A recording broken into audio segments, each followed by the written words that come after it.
Et nous la recevons avec sa beauté, son sourire, mais surtout ce qu'elle a à nous offrir aujourd'hui. Madame Micheline Tanoedo, elle est coach Happiness et Leadership. Avec elle, comment se fixer les objectifs pour 2021 et surtout les atteindre. Bonjour, Madame Tanoedo. Bonjour, Anjoal. Vous allez bien? Super bien, et vous? Ben, on est là, on est très en forme pour vous servir. Magnifique. Alors, nous allons parler aujourd'hui, bien sûr, de comment se fixer les objectifs pour 2021 et les atteindre. Nous sommes en décembre, hein, nous sommes à la fin de l'année, mais on verra aussi dans nos échanges s'il faut se les fixer en début ou en fin d'année. Alors, ce sera tout à l'heure. Mais pour commencer, est-ce qu'on peut définir, c'est quoi un objectif? Un objectif, c'est tout simplement, on va dire, un but, Oui. une destination qu'un individu ou une organisation s'engage à atteindre dans une période donnée. Dans une période donnée. Voilà, tout à fait. Alors, pourquoi est-il important de se fixer un objectif? C'est important de se fixer un objectif tout simplement parce que, par essence, l'être humain, la majorité des personnes se sentent bien, sont satisfaits lorsqu'ils avancent. D'accord? Lorsqu'ils partent d'un point B à un point, d'un point A à un point B, pardon, et lorsqu'il y a une croissance personnelle. Donc, l'objectif permet de croître. Ensuite, c'est important de se fixer un objectif, c'est utile de se fixer un objectif parce que se fixer un objectif permet de fixer, on va dire, les priorités. D'accord? Imaginez-vous, Angeval, vous vous réveillez le matin, vous commencez votre journée sans objectif. Ça veut dire quoi? Votre cousin va vous appeler. Angeval, est-ce que tu peux m'accompagner quelque part? Vous partez. Après, quelqu'un d'autre vous appelle. J'ai un programme, je ne peux pas faire telle action. Est-ce que vous pouvez le faire? Est-ce que tu peux le faire pour moi? Vous partez. À la fin de la journée, qu'est-ce qui se passe? Vous avez réalisé les rêves des autres. Vous avez aidé les autres à atteindre leur but et vous n'avez rien fait pour vous. Et bonjour les frustrations. La troisième chose, on a la confiance en soi. Lorsqu'on se fixe des objectifs et qu'on les atteint par petits pas, on gagne confiance en soi, on gagne en assurance et on grandit. Et la quatrième chose, c'est qu'on réalise nos rêves lorsqu'on se fixe des objectifs. Parce qu'en réalité, on ne peut pas atteindre un objectif qui n'est pas fixé. Et lorsque les rêves restent dans la tête, on ne les réalise pas. Le fait de se poser un moment, écrire les étapes pour atteindre, se fixer des objectifs qui vont nous permettre de réaliser nos rêves, c'est un signal qu'on envoie à notre esprit pour lui dire que voilà où est-ce que je m'en vais. Donc, il faut les énumérer. Voilà. Sinon, le risque, c'est que l'esprit, lui, il répète les habitudes. Oui. Donc, le risque, c'est qu'on va rester dans les mêmes habitudes et finalement, on ne va pas avancer. Voilà. Alors, on ira pas à pas pour vous permettre de bien comprendre parce que nous sommes en fin d'année donc et nous allons parler, je l'ai dit, comment se fixer les objectifs et surtout les atteindre. Vous avez évoqué tout à l'heure la période, une période donnée.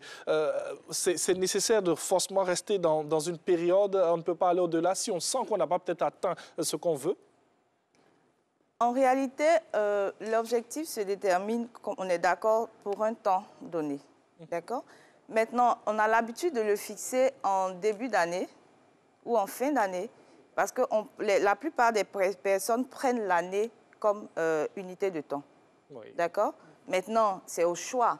Celui qui veut se fixer un objectif chaque 3 mois peut le faire. Ça, c'est des objectifs à court terme. Mais l'idéal, c'est de partir du long terme, ensuite le moyen terme et le court terme. Donc, on commence par se fixer un objectif, on va dire, dans 5 ans, où est-ce que je voudrais être dans ma vie et dans ma carrière dans 5 ans. Et ensuite, on descend, si je veux être à ce niveau dans 5 ans, dans 3 ans, où est-ce que je dois être dans 3 ans? Où est-ce que je suis censée être dans 1 an? Et on découle jusqu'à 1 mois et 1 jour. Voilà. Alors, objectif à se fixer, on prend le mois de décembre ou on prend janvier? Début d'année ou fin d'année? Généralement, on fait le... Généralement, hein, comme je le dis, c'est au choix. Mais ce qui est plus, je pense, qui est plus utile et qui serait plus intéressant, c'est de le faire en décembre. D'accord? Vu que avant de fixer un objectif, vu qu'on part d'un point A pour un point B, d'accord? Donc, au point A, il faut se demander où est-ce que j'en suis.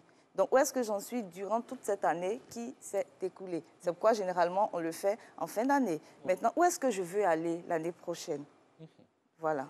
Donc, des questions très importantes à se poser. tout à fait. Alors, on va maintenant passer à un autre aspect. Je pense que vous l'avez plus ou moins évoqué, mais on va aller plus en profondeur pour nos téléspectateurs, pour qu'ils puissent bien comprendre les étapes à suivre pour pouvoir se fixer les objectifs. Alors, je vais simplifier le processus pour oui, tout le monde. D'accord. Bien sûr. Alors, comme je le signifiais tout à l'heure, se fixer un objectif, c'est se dire je suis à l'état A et je voudrais aller au point. Je suis au point A, je voudrais aller au point B. D'accord. Donc, vu que je suis au point A et que je voudrais aller au point B, avant de dire comment est-ce que je fais pour arriver au point B, c'est important de se dire au point A où j'en suis. Où est-ce que j'en suis au point A? Faire l'état des lieux. D'accord? Quelle est ma situation? Qu'est-ce que j'ai? Qu'est-ce que je n'ai pas? Et où est-ce que je veux aller? Donc, quand on fait le point, ensuite, on se dit, pour fixer un objectif, il y a un petit secret que je veux donner ici, c'est d'ouvrir les possibilités. D'accord? Généralement, les personnes fixent des objectifs en regardant les autres, l'évolution des autres. Mais ouvrez-vous le champ de possibilités et dites-vous, si je n'avais pas de frein, qu'est-ce qui serait possible pour moi? Ça change quelque chose, cette question. Bien sûr, bien sûr. Et donc, quand vous le dites, vous avez une vision de là où vous voulez aller. Et maintenant, vous écrivez dans un an, dans ma vie familiale, par exemple, ou ma vie professionnelle, voilà l'objectif que je veux atteindre. Ensuite, lorsqu'on a fixé l'objectif d'un an, on part sur la période d'un an pour simplifier les choses. Lorsqu'on a fixé sur un an, on se dit, il faut subdiviser l'objectif. Disons que je veux atteindre, je suis entrepreneur ou chef d'entreprise, je veux atteindre un chiffre d'affaires, on va dire, de 12 millions par an. Oui. Je me dis, OK, je vais atteindre 12 millions par an. Ça veut dire quoi concrètement? Ça veut dire que chaque mois, je suis censée faire 1 million. Chaque trimestre, je fais 3 millions. Mes comptes sont bons. Voilà, donc l'idée est là. En fait, il faut subdiviser l'objectif et ensuite se dire, pour faire 1 million chaque mois, quelles sont les actions que je mène? D'accord? On définit l'objectif, on subdivise l'objectif et ensuite on donne les actions, les étapes qu'il faut franchir pour atteindre cet objectif. Et les deadlines, bien sûr. Donc, ça veut dire que le premier mois, je fais quoi? Le deuxième mois, je fais quoi? Le troisième mois, je fais quoi? Et ensuite, on fixe les indicateurs.